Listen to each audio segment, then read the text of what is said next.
Alright, hey guys. I decided I was gonna make a little bit of a update video for y'all on here. I suppose I could have probably just put it into one of them posts or whatever, story posts on YouTube, but I don't know how to do that. So here's a little short video for you on what's been going on.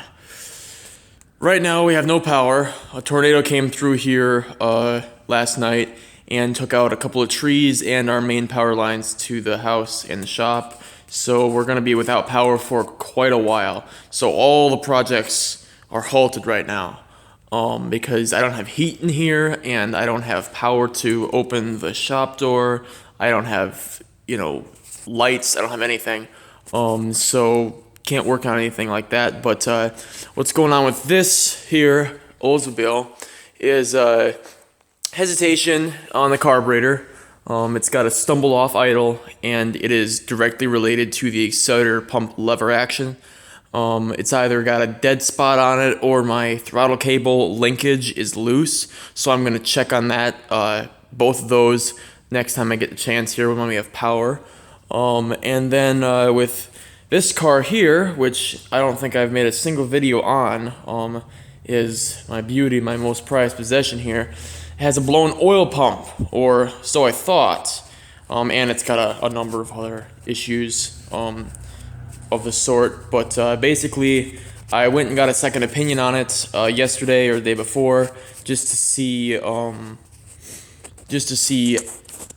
if it was actually as bad as I thought it was, and it turns out it is worse. The oil pump may or may not be seized, but that's irrelevant because the crank and the rod bearing caps on these cars, on the 400s and 351 Clevelands, are known for having problems because the crank is just so harsh inside there, and it's really hard on the rod bearing caps, and it basically that could be why my oil pressure light's coming on as well, because the bearing gaps are getting too big and it's losing oil pressure at lower RPMs. So I'll be pulling the motor on this car as soon as the Oldsmobile's done. And what the Oldsmobile needs is a transmission overhaul.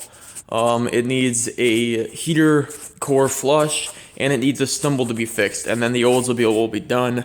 Then I can move on to pulling the motor on this, rebuilding it. I'm going to paint up the valve covers and air breather assembly.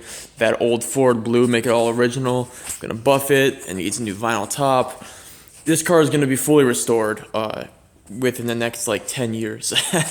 But yeah, so far that's all I've got for you. My daily driver had a wheel speed sensor go out on, so I'll have to get that in here and replace it at some point in time.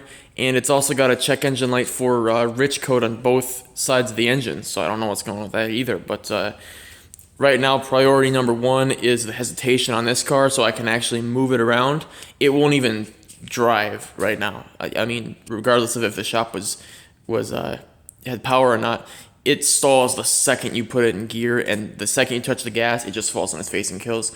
So yeah, that's what's been going on at the shop here.